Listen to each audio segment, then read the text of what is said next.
ඒකදී දැන් මේ වංචාව හෙළිදරව් කර ගැනීමේදී ආරම්භයේදීම අපිට පේන කාරණා ගණනාවක් තියෙනවා. මේ ගිවිසුම පිළිබඳව. මොකද මේ ආරම්භයේදීම පේන මේ ගිවිසුමේ අන්තර්ගතයෙන් තියෙනවද ගිවිසුම අත්සන් කරපු අපේ කැබිනට් මණ්ඩලයෙන් අනුමත කරපු කරුණු කියන කාරණාවට වඩා මූලිකවම ගිවිසුමක් අත්සන් කරනකොටම තියෙන අඩුපාඩු තියෙනවා මේක. මේකේ 35 වෙනි පිටුවට බැලුවොත් ඔබට පේනවා මේ තියෙන 35 වෙනි පිටුව මේ 35 වෙනි පිටුවේ මේ ගිවිසුම අත්සන් කරන්නේ ශ්‍රී ලංකා රජය වෙනුවෙන් සුජිත් රුචික ආටිගල් මේ කියන්නේ අපි දන්න මුදල් අමාත්‍යාංශ ලේකම් ආටිගල් මහත්තයා. හැබැයි ඒකට ඔහුගේ සාක්ෂිකරුවන් හැටියට අත්සන් කරන්නේ ෆර්ඩිනැන්ඩස් ඇඩ්වයිසර් මිනිස්ට්‍රි ඔෆ් ෆයිනෑන්ස් මුදල් අමාත්‍යාංශයේ උපදේශකයෙක් හැටියට. මේ ෆර්ඩිනැන්ඩස් කියන්නේ කලින් විදුලි බල අමාත්‍යාංශයට අමාත්‍යාංශ ලේකම්වරයා. ඔහු මෑතකදී අපිට මාධ්‍යවලදී හමු වෙන්නේ ආයෙත් ඇවිල්ලා තියෙන්නේ විදුලි බල මණ්ඩලයේ සභාපතිවරයා හැටියට. නමුත් ඔහු මෙහි ගිවිසුම අත්සන් කරන්නේ මුදල් අමාත්‍යාංශයේ උපදේශකවරයෙක් හැටියට. හැබැයි ඔහු මුදල් අමාත්‍යාංශයේ උපදේශකවරයෙක් හැටියට පත්වීමක් ලැබලා තියෙනවද නැද්ද කියලා අපි කවුරුත් දන්නේ නැහැ. අපි දන්නේ ඔහු විදුලි බල මණ්ඩලයේ සභාපති වුණා කියලා. එතකොට දැන් ඒක ප්‍රශ්නයක්. ඊළඟට ප්‍රශ්නේ තමයි ඩැනියල් ක්‍රිස්ටෝෆර් නයිට් කියන පුද්ගලයා තමයි NFE ශ්‍රී ලංකා පවර් හෝල්ඩින්ග්ස් කියන මේ ගිවිසුමට සම්බන්ධ අනිත් පාර්ශවයට අත්සන් කළා තියෙන්නේ. එයාගේ සාක්ෂිකරුවා හැටියට අත්සන් කරන්නේ මේ ඇඩ්වයිසර් මිනිස්ට්‍රි ඔෆ් ෆිනෑන්ස්. ඒ කියන්නේ අර ඇමරිකානු කම්පැනි අපි හිතමු මේක ඇමරිකානු කම්පැනියක් කියලා.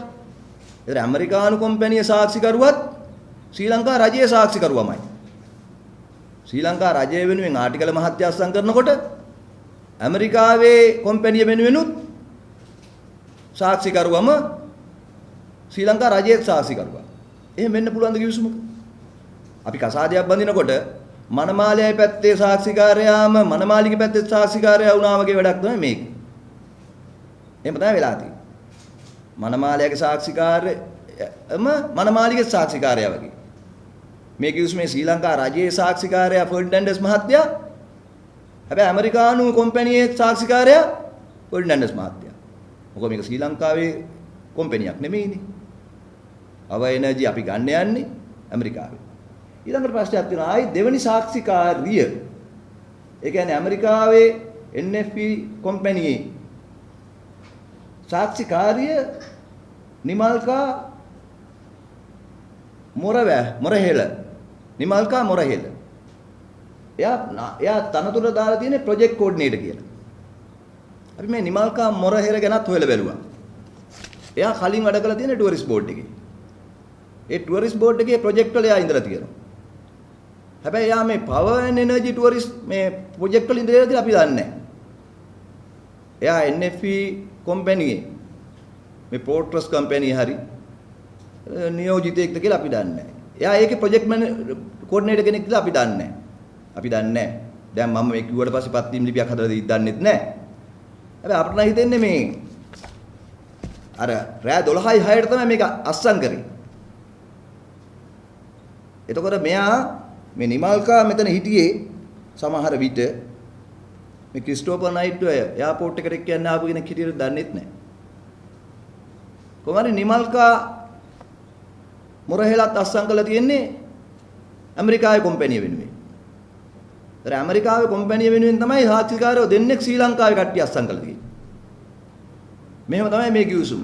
මේ ගිවිසුම පටන් ගන්නේ ශ්‍රී ලංකාවට අනාගතයට මේ විදුලි බල ශක්තිය සැපයීමට ශ්‍රී ලංකාවේ රජය වෙනුවෙන් ශ්‍රී ලංකාවේ පුරවැසියන් වෙනුවෙන් ගිවිසුමක් අත්සන් කරන හැටි. ඉතින් මේවා දකිනකොට අපිට හිතෙනවා මේවා පාර්ලිමේන්තුවේ කැබිනට් මණ්ඩලයට රටට හෙළිදරව් නොකළේ ඇයි කියලා හිතා ගන්න පුළුවන් කියලා. දෙපැත්තෙම සාක්ෂිකාරය එක්කිනා වෙනකොට ප්‍රශ්නයක් තියෙනවා. ඒ තමයි බරපතල. ඊට පස්සේ මේ ක්‍රිස්ටෝෆර් නයිට් කියන්නේ කවුද? එයාගේ තනතුර මොකද්ද? එයා මේ නිව් ප්‍රෝට්‍රස් එනර්ජි සමාගමේ කවුද? මොකද මේ වගේ විශාල බරපතල ගිවිසුමක් අත්සන් කරනකොට අපේ ශ්‍රී ලංකා රජයේ කැබිනට් මණ්ඩලයේ මුදල් අමාත්‍ය බැසිල් රාජපක්ෂ මහත්තයා කැබිනට් මණ්ඩලයට ඉදිරිපත් කරපු අනුමැතිය ගත්ත රටට බලශක්තිය ගේන අලුත් බල ශක්තිය. අපි දන්නේ නැති එකක් ඒක. රට ජනතාව දන්නේ නැති එකක්. පෝර වගේ තමයි.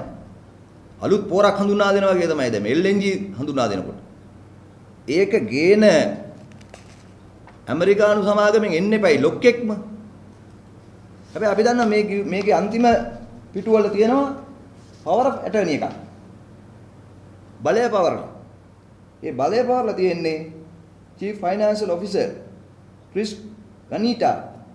එයා තමයි එහෙ ඉන්න NFE ශ්‍රී ලංකා power holdings එකේ CFO chief financial officer ප්‍රධාන මූල්‍ය නිලධාරියා. එයා බලය පවරලා ඉවලා තියෙනවා මේ ක්‍රිස්ටෝපර්ට. අඩුතරමේ එයාවත් මෙහෙට එන්නේ නැහැ.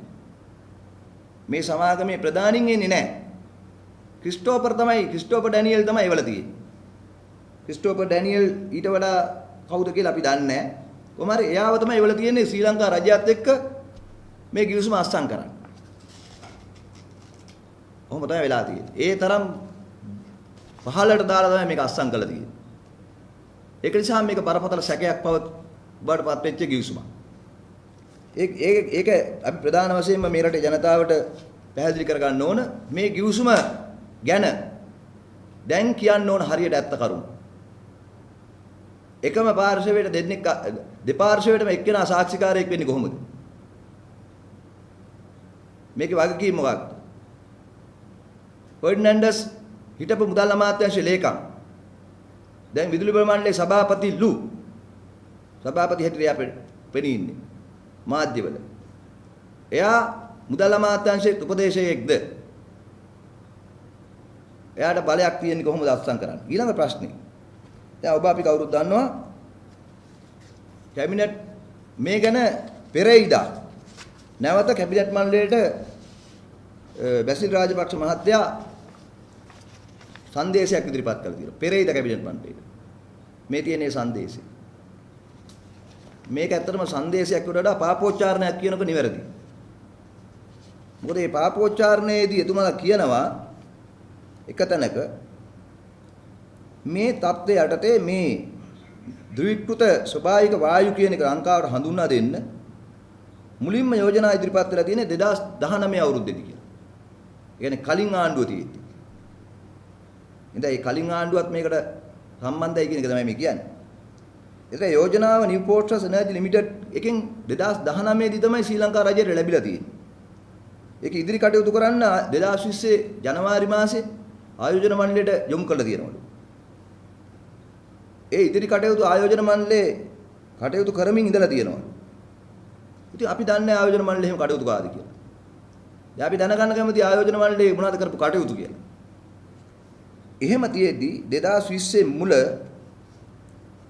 එවකට හිටපු විදුලි බල ශක්ති අමාත්‍යවරයා වර්තමාන විදුලි ජන සැලසුම් හා සිදුවිය හැකි අඩුපාඩු අවම කිරීම සඳහා යෝජනා නමින් කැබිනට් මණ්ඩලයට සංදේශයක් ඉදිරිපත් කරාලු.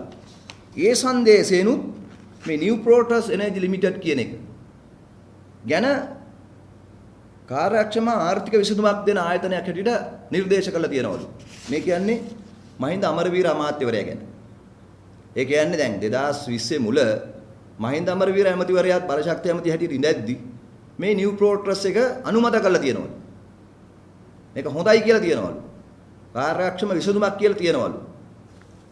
ඉතින් අපි හොයලා බැලුවා එතුමා එහෙම කියලා තියෙනවද කියලා. මේ තියෙන්නේ ඔය කියන අමරවීර අමාත්‍යවරයා ඉදිරිපත් කරපු පත්‍රිකාව. මේ පත්‍රිකාවේ අමාත්‍යවරයා කියලා නෑ එහෙම කතාවක්. ඔහු කියන්නේ recommendation වල කියන්නේ to authorize the transmission license to call counter proposal from prospective bidders. දැන් මෙහෙම යෝජනාවක් ඇවිල්ලා තියෙනවා. හැබැයි ඒකට තවත් යෝජනා ගන්න, counter proposals ගන්න. කාගෙන්ද? prospective bidders. තව bidders ලා ගන්න මේකට. evaluate the proposal. අන්න ඒවා evaluate කරන්න, අගය කරන්න. treasury secretary පත් කරන්න project committee. cabinet appointed negotiating committee. ඊට පස්සේ දෙන්න recommendation. නිර්දේශ දෙන්න කියලා තමයි මහින්ද අමරවීර මහත්මයා කිව්වා කියන්නේ. එතකොට මේ පෙරේයිද කැබිනට් මණ්ඩලයට ඉදිරිපත් කරපු මුදල් අමාත්‍යාංශයේ බැසිල් රාජපක්ෂ අමාත්‍යවරයාගේ කැබිනට් සංදේශය ගැන දැන් මහින්ද අමරවීර ඇමතිවරයා කියන්නේ මොකක්ද? අපි දැනගන්න කැමති රට දැනගන්න කැමති හිටපු බලශක්ති ඇමති මහින්ද අමරවීරගේ නිර්දේශය ඇත්ත ප්‍රකාශය මොකක්ද කියලා. මහින්ද අමරවීර ඇමතුමා කියන්න ඕන මේ රටට දැන්. ඔයා එකඟ වුණා 2020 මුල නිව් ප්‍රෝටස් එනර්ජි එක තමයි කාර්යක්ෂම විසඳුම කියලා. අපි දන්නේ නැහැනේ මහින්ද අමරවීර ඇමතුමා මේ කැබිනට් සංදේශය දාලා වෙන එකකට එකඟ වුණාද කියලා. ඒකින්ද ඇත්ත කතාව මහින්ද අමරවීර ඇමතුමා දැන් රට කියන්න ඕන. කැබිනට් සංදේශය නම් තියෙන්නේ තවත් අයගෙන් ටෙන්ඩර් කැඳවන්න, ඒව අගය කරන්න, අගය කළ වාර්තාවක් කැබිනට් මණ්ඩලයට දෙන්න කියලා. හැබැයි බැසිල් රාජපක්ෂ ඇමතිවරයා කියනවා මේක කාර්යක්ෂම විසඳුමක් කියලා එදා මහින්ද අමරවීර අමාත්‍යවරයා කිව්වා කියලා. ඊළඟට දෙවනි කොටසේ එතුමා කියනවා 2020 ඔක්තෝබර් මාස 20 වෙනිදා තම පූර්වගාමියා යොදන ලද ශීර්ෂය, පූර්වගාමියා කියන්නේ කවුද? මහින්ද අමරවීර. යොදන ලද ශීර්ෂය වර්තමාන විදුලි ජනන සැලසුමා සිදුවිය හැකි පාඩු අවම කිරීම සඳහා යෝජනා යටතේ ඊළඟ අමාත්‍යවරයාත් නව රජයේදී මේ යෝජනාවම ගෙනාවා කියලා. මේ කියන්නේ ඩලස් අලහප්පෙරුම ගැන. අපි ඒකත් හොයලා බැලුවා.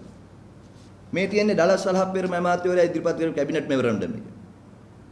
ඒකේ ඩලස් අලහප්පෙරුම අමාත්‍යතුමා කියන්නේ නෑ නිව් ප්‍රෝටස් එනර්ජි එක සුදුසුම එක කියලා. එතුමා කියන්නේ එතුමාගේ රෙකමෙන්ඩේෂන් වල අර වගේමයි කියන්නේ.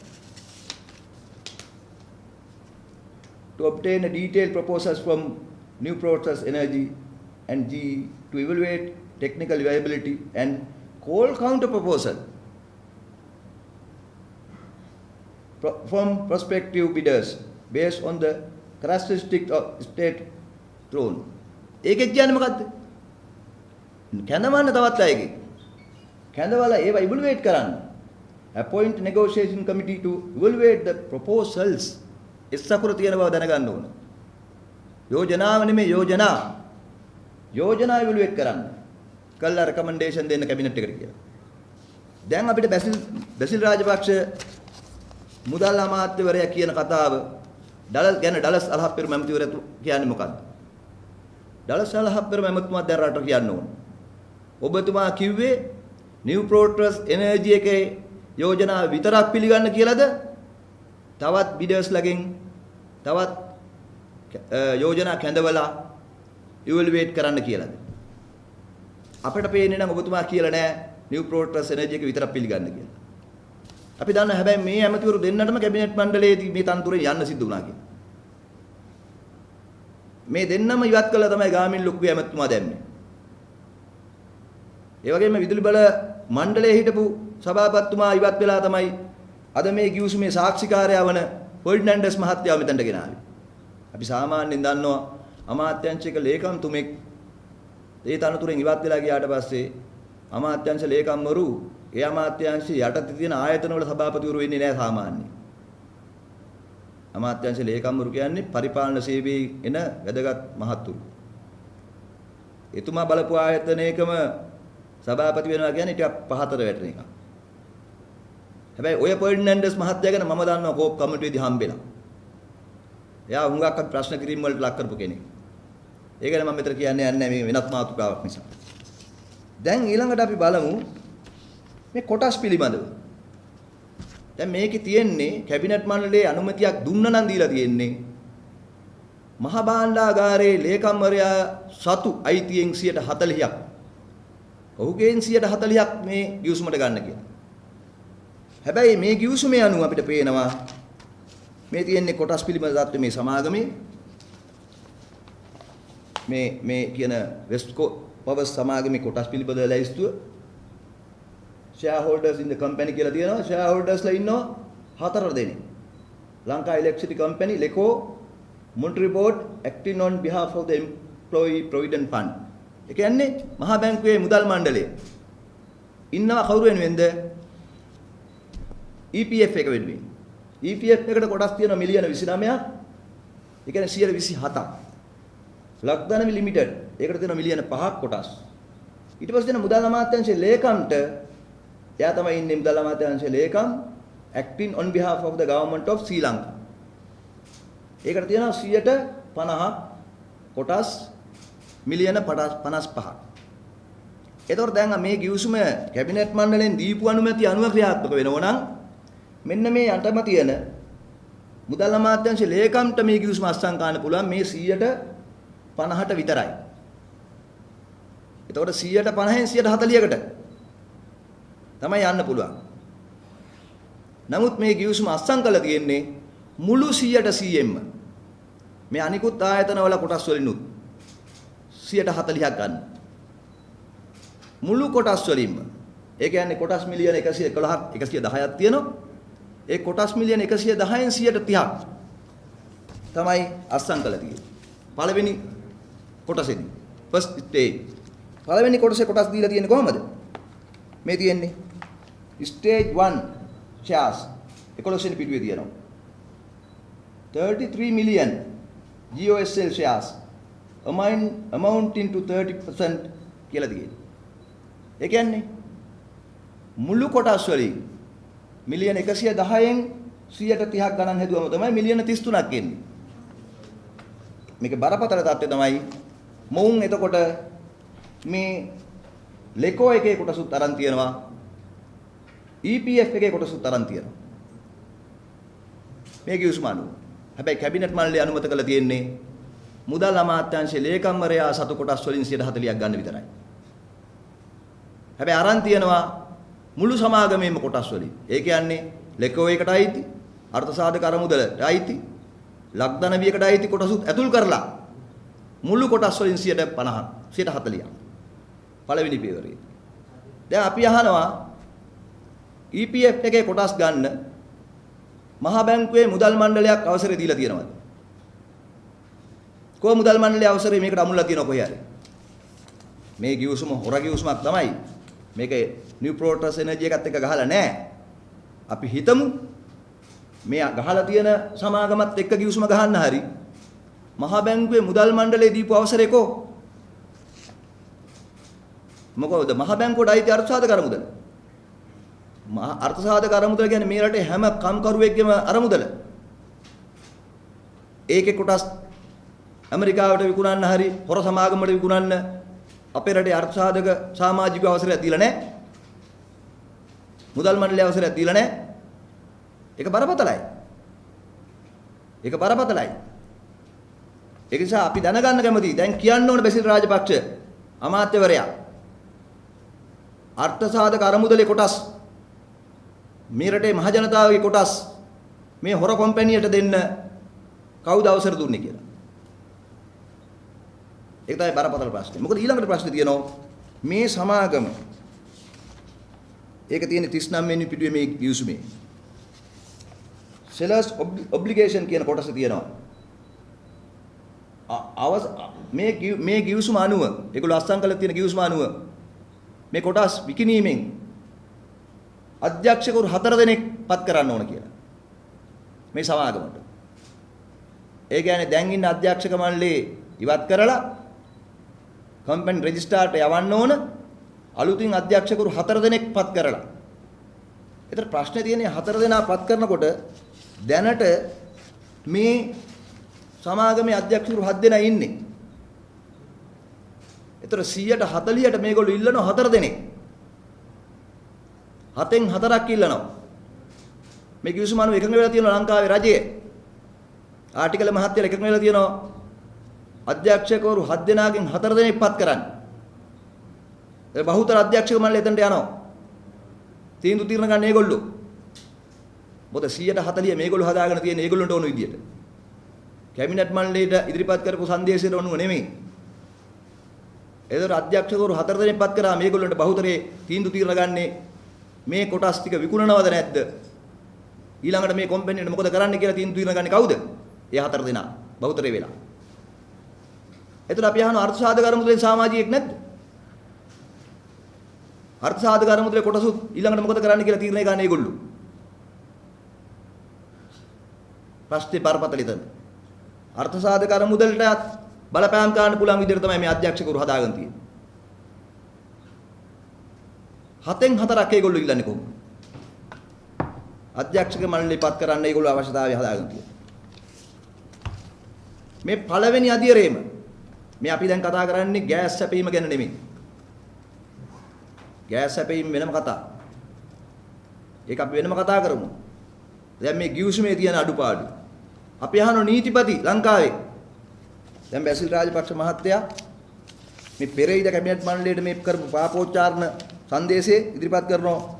මේ වාතාවරණය යටතේ නීතිපතිවරයාගේ අවශ්‍ය අදාළ අනුමැතින් ලැබීමෙන් අනතුරුව භාණ්ඩාගාරයේ ලේකම් විසින් 2021 සැප්තැම්බර් 17 වෙනි දින ශ්‍රී ලංකා රජය වෙනුවෙන් නිව් ප්‍රෝටස් එනර්ජි ලිමිටඩ් සමග කොටස් මිලදී ගැනීමේ හා විකිණීමේ ගිවිසුමට අත්සන් තබන ලදී කියලා.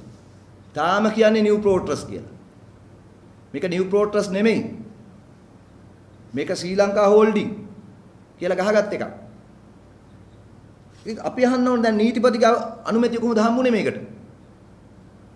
මුදල් මණ්ඩලයේ මහා බැංකුවේ මුදල් මණ්ඩලයේ ලියුමක් බැලුවද නීතිපති?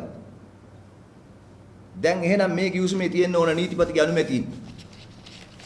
අපි දන්නවා සාමාන්‍යයෙන් ගිවිසුමක් නීතිපතිවරයා අනුමත කරනකොට ඒක නීතිපති දෙපාර්තමේන්තුවට යවන්න ඕන. ඊට පස්සේ නීතිපති දෙපාර්තමේන්තුවෙන් ඒකට අංකයක් දෙන්න ඕන. ෆයිල් එකක් අරින්න ඕන. නීතිපතිගේ නිලධාරියෙක් ඒ වෙනුවෙන් කටයුතු කරන්න ඕන. ගිවිසුමේ අවස්ථානුකූලව ඇති වෙන වෙනස්කම් සාධාරණීකරණය කරන ලේඛන තියෙන්න ඕන. මේකේ නීතිපතිගේ මුකුත් නැහැ. නීතිපතිගෙන් හම්බුනායි කියන නිර්දේශ මේ ගිවිසුමේ නැහැ. ඒවා තියෙන්න ඕන. මේකේ තියෙන්න ඕන අනිකුත් ආයතන වලින් ලැබිච්ච අපිට පේනවා මේකේ අවසාන ඇමුණුම් වල තියෙනවා. අන්න අර ක්‍රිස්ටෝපර් පත් කරලා යන පවර් ඔෆ් ඇටර්නි එක තියෙනවා. රජයේ තාක්ෂේරුකාර දෙපාර්තමේන්තුවෙන් මේකේ ෂෙයාර්ස් වැලියුේෂන් එකක් කරපු තාක්ෂේරු කරන එකේ ලිපියක් තියෙනවා. කො නීතිපතිගේ නිර්දේශ. මේ තියෙන ශ්‍රී ලංකා තාක්ෂේරු දෙපාර්තමේන්තුවේ නිර්දේශ. එහෙම තියෙනවා නම් නීතිපතිගේ නිර්දේශයක් තියෙන්න එපා. නීතිපතිතුමා අපට හම්බේ අධිකරණයේදී. මොකද අපි මේ වෙනුවෙන් නඩුවක් දාලා තියෙනවා. නඩුවේදීත් අපි ඒක ගැන කතා කරමු. හැබැයි දැනට මේ රටේ ජනතාව දැනගන්න ඕන නීතිපතිගේ නිර්දේශ මේකේ තියෙනවයි කියලා කිව්වට මේ ගිවිසුමේ නැහැ කියලා. මේ ගිවිසුමේ එහෙම එකක් නැහැ. ඊළඟට මේ ගිවිසුමේ තව බරපතල කාරණාවක් තියෙනවා. ඒක තමයි මේ ගිවිසුමේ 4 වෙනි පිටුවේ තියෙනවා ඇෆ්ලියේට් කියලා. මොකද මේ ගිවිසුමේ 4 වෙනි පිටුවේ මේ තියෙන අර්ථ නිරූපණ මේ ඇෆ්ලියේට් කියන වචනේ අවස්ථා කිහිපයක යොදලා තියෙනවා. ඒ කියන්නේ අනුබද්ධ සමාගම්. මේ ගිවිසුමට ඒගොල්ලෝ ඇතුල් කරලා තියෙනවා. මොකක්ද මේ ඇෆ්ලියේටර්ස්ලා? කවුද අනුබද්ධ කට්ටිය? මත මේක ඊළඟට කියනවා ඇෆ්ලියේට් කෙනෙක් කියන්නේ කන්ට්‍රෝලින් පවර් එක. මේක මෙහෙයවීමේ බලය control means ownership directly or indirectly of more than 50% of shares or voting right in the legal entity. එතන 50ක් කතාවක් තියෙනවා. මේ ඇෆ්ලියේට් කියන අනුබද්ධ අයට 50ක අයිතියක් තියෙන්න ඕන කියලා කියනවා. හැබැයි අපි දන්නවා මේ කොටස් කිව්සම ගිහිලා තියෙන 140ට. ඉතුරු 10 කොහෙන්ද හොයාගන්න බලාගෙන ඉන්නේ.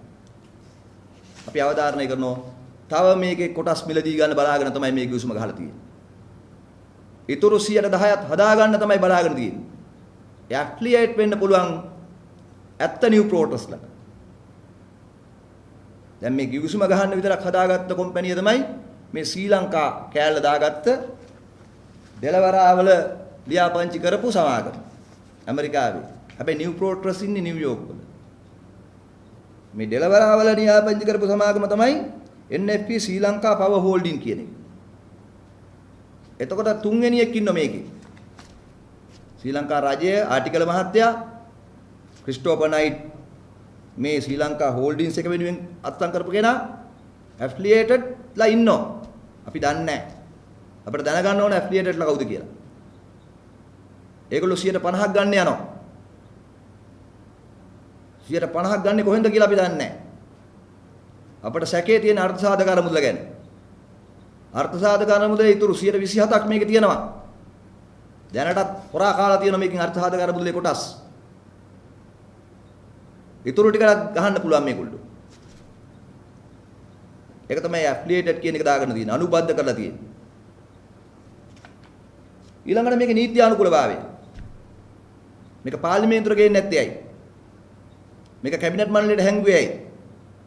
ඒ හංගපු හේතු හොයා ගන්න ඕන. මේ තියෙන්නේ අපේ ආණ්ඩුක ව්‍යවස්ථාව. අපේ ආණ්ඩුක ව්‍යවස්ථාව 157 වෙනි වගන්තිය තියෙන්නේ අන්තර්ජාතික ගිවිසුම් හා සම්මුති. මේක කියන්නේ මොකද්ද? ශ්‍රී ලංකා රජයේ නීති යටතේ සංස්ථාගත කරන නැතහොත් සංස්ථාපනය කරන සංස්ථාවල සමාගම් වල හෝ වෙනත් සංගම් වල ශ්‍රී ලංකාව තුන ආයෝජන වඩාලීම හෝ ආරක්ෂා කිරීම සඳහා ඇති කරගත් යම් ගිවිසුමක් හෝ සම්මුතියක් ජාතික ආර්ථිකයේ වර්ධනයට අත්‍යවශ්‍ය වන්නක් බව මුළු පාර්ලිමේන්තුවේ මන්ත්‍රීවරුන්ගෙන් මන්ත්‍රීවරයන් සංඛ්‍යාවෙන් 3/2කට නොඅඩු සංඛ්‍යාවක් විසින් පක්ෂව ඡන්දයේදී සම්මත කරනු ලබන යෝජනා සම්මතයක් මගින් පාර්ලිමේන්තුව විසින් අනුමත කරනු ලැබුව අවස්ථාවක මෙහෙම එකක් මේකේ කළා නැහැ. මේ ගිවිසුමට අදාළව. ඒ ගිවිසුමට හෝ සම්මුතියට ශ්‍රී ලංකාව තුල නීතියේ බලපෑම ඇති අතර රාජ්‍ය ආරක්ෂාව තහවුරු කිරීම පිණිස හැර ඒ ගිවිසුමේ හෝ සම්මුති විධිවිධාන කඩ කරන කිසිම ලිඛිත නීතියක් පැනවීමක් හෝ සෑදීමද විධායකයෝ හෝ පරිපාලන ක්‍රියාවක් කිරීමද නොකළ යුත්තේ කියලා. ඒ කියන්නේ ශ්‍රී ලංකාවේ ජාතික ආරක්ෂාව වෙනුවෙන් ශ්‍රී ලංකා රටේ ආර්ථිකයේ සංවර්ධනය වෙනුවෙන් යම් ගිවිසුමක් පාර්ලිමේන්තුවේ 3/2න් අනුමත කළා ඇතනම් ඒකට බලපාන විදියට නීති රීති හදන්න බෑ කියලා. මේකෙන් කරන්නේ එහෙම ගිවිසුම් අනුමත කරන්න ඕන කියලා කියන්නේ. හැබැයි මේක එහෙම ගෙනල්ලා නැහැ. ඉතින් ගෙනාපු නැති එකට 3/2ක් අදාළ වෙන්නේත් නැහැ කියලා කියන්න පුළුවන්. ඒතකොට වෙන්නේ මොකද්ද? මේ ගිවිසුම ලංකාවේ නීතියට අදාළ වෙන්නේ නැහැ. මේ ගහලා තියෙන ගිවිසුම ලංකාවේ නීතියේ රැකවරණයක් නැහැ. හැබැයි මේ ගිවිසුමෙන් ආවරණය කරන්න ඕන ජාත්‍යන්තර නීති රීති ඔක්කොම. මේ ලංකාවේ ජාතික ආර්ථිකයට බලපාන ගිවිසුමක් පාර්ලිමේන්තුවට ගෙනල්ලා සම්මත කළා නැහැ. නැති නිසා ලංකාවේ නීතියෙන් බලපෑමක් නැහැ. හැබැයි මේ ගිවිසුමේ මේ කියලා ගිවිසුමේ තියෙනවා මේක අදාළ වෙන තැන්. මේක එක තැනක කියනවා මේකට අදාළ වෙන එංගලන්ත නීතිය. තව තැනක කියනවා මේකේ බේරුම් කරණයක් යන්න ගියොත් එimhe. යම් ගැටලුවක් සම්බන්ධයෙන් බේරුම් කරන ස්ථානයේ සිංගප්පූරුව. ඒ වගේම මේකට අදාළව කියනවා මේ ගිවිසුමේ වෙළඳ කොන්දේසිය වලට බලපාන එක්සත් ජාතිකයේ වෙළඳ කොන්දේසි කොමිසමේ දේවල්. ඒ ඔක්කොම අදාළ කරලා තියෙනවා. හැබැයි ශ්‍රී ලංකාවේ නීතිය අදාළ කරන්නේ නැහැ. ඇයි? හොරකම් කරන නිසා. හොරහිත තියෙන නිසා. මේක හරිනම් කරන්න ඕන. මෙතන මේ 157 ආණ්ඩුක ව්‍යවස්ථාවට ගේන්න ඕන. මේ ගිවිසුම 157 වගන්තියට අනුකූලව පාර්ලිමේන්තුව ඉදිරිපත් කරා නම් 3/2 ඡන්දෙන් සම්මත වෙන්න ඕන. ඒ විතරක් නෙමෙයි එතකොට ශ්‍රී ලංකාවේ රැකවරණය මේකට තියෙනවා.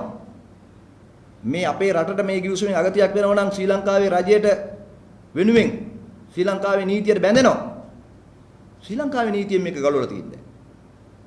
මේක හයි කරලා තියෙන සිංගප්පූරුවේ ආබිට්‍රේෂන් එකට. මේක හයි කරලා තියෙන එංගලන්තයේ ඒ නීති රීති යටතට.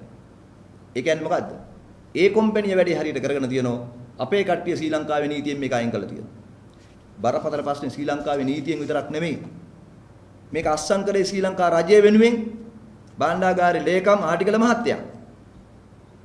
මේ විකුණන්න හදන්නේ අපේ රටේ බලශක්තිය සම්බන්ධ අයිතිය. හැබැයි මේ ගිවිසුමේම 45 වෙනි පිටුවේ සඳහන් කරනවා sellers warranty කියන කොටසේ seller capacity. කියන්නේ seller කියන්නේ කවුද? අපි. ශ්‍රී ලංකා රජයේ කොටස් ටික. මහා භාණ්ඩාගාරයේ සතු කොටස් ටික. හැබැයි දැන් නම් අර්ථසාධක අරමුදෙත් කොටස් ටික. මේක හයි කරලා තියෙන අර්ථසාධක අරමුදලක්. ලෙකෝ එකේ කොටස් ටික.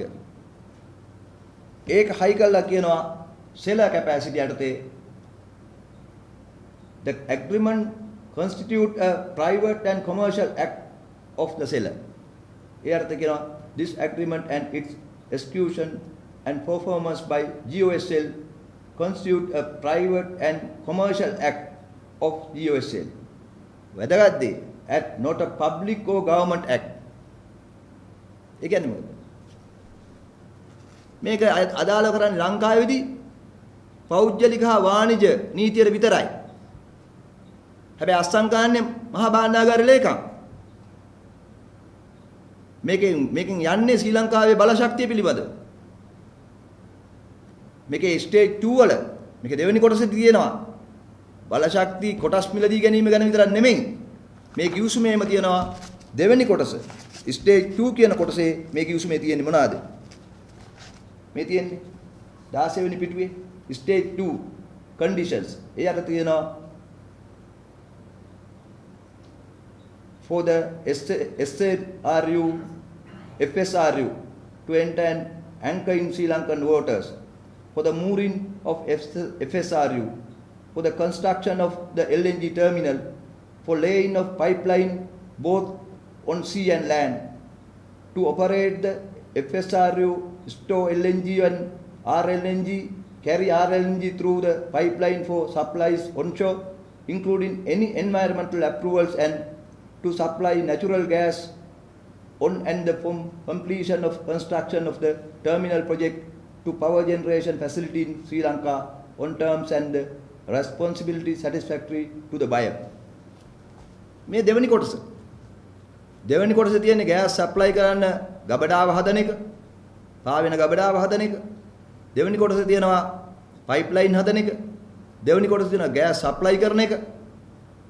මේ ඔක්කොම ටික මේ පළවෙනි කොටසට තමයි මේක අස්සම් කරලා තියෙන්නේ. හැබැයි දෙවෙනි කොටසත් ඇතුල් කරගෙන තියෙන්නේ.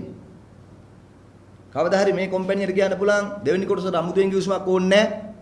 අපි ඒකත් මේකම අස්සම් කරා කියලා. හැබැයි ඔක්කොම එතකොට ශ්‍රී ලංකාවේ නීතියේ ව්‍යවස්ථාවෙන් පිට තියෙන්නේ. විකුණුම් කරුගේ කැපැසිටි එක තියෙන්නේ පෞද්ගලික නීතියට විතරයි. බරපතල නැද්ද?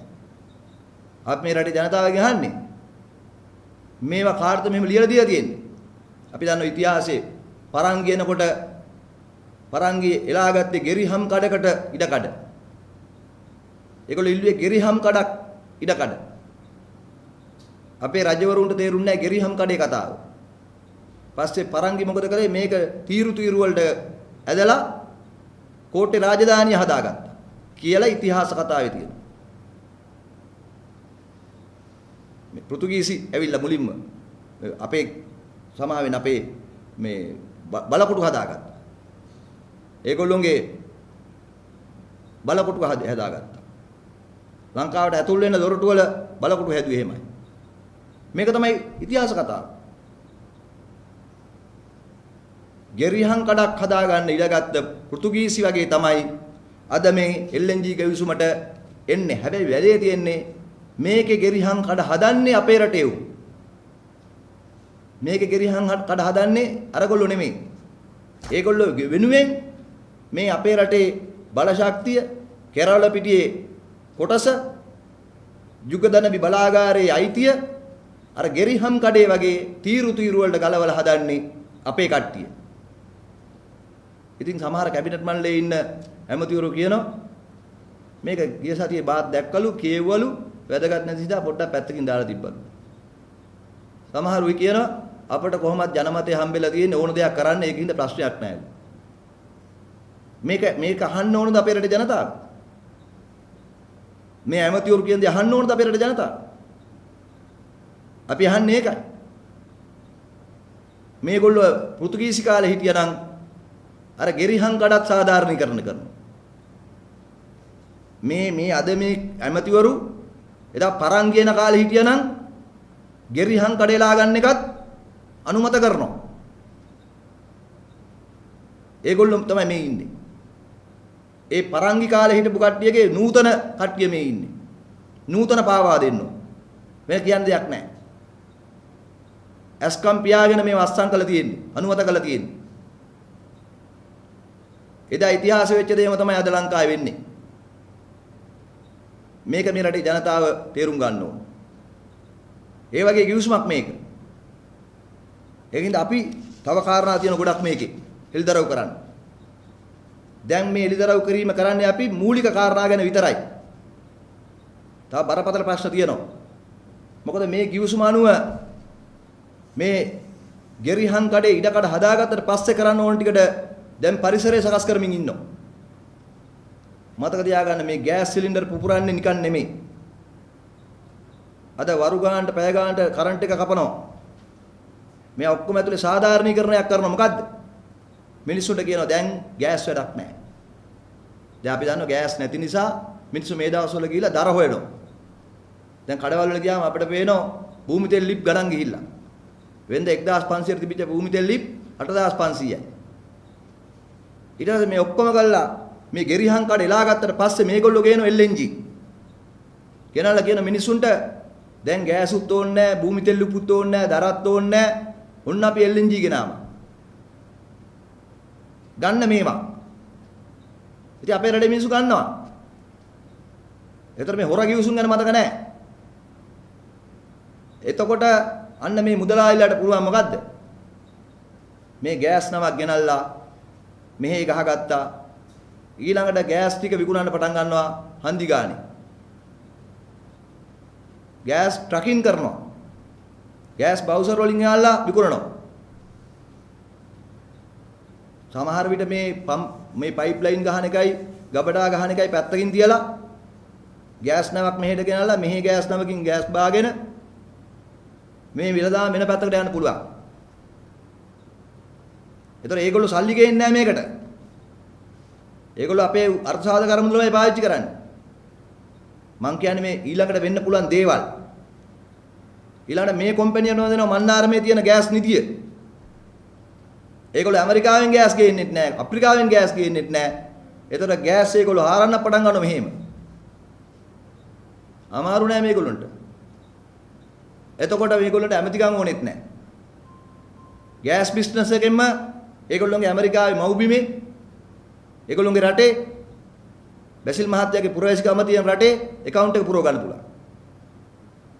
මේවා මේ කිව්සුමේ නෑ. වෙන්න තියෙන දේවල් දැන් අපි කියලා තියෙන එක හොඳයි ජනතාවට.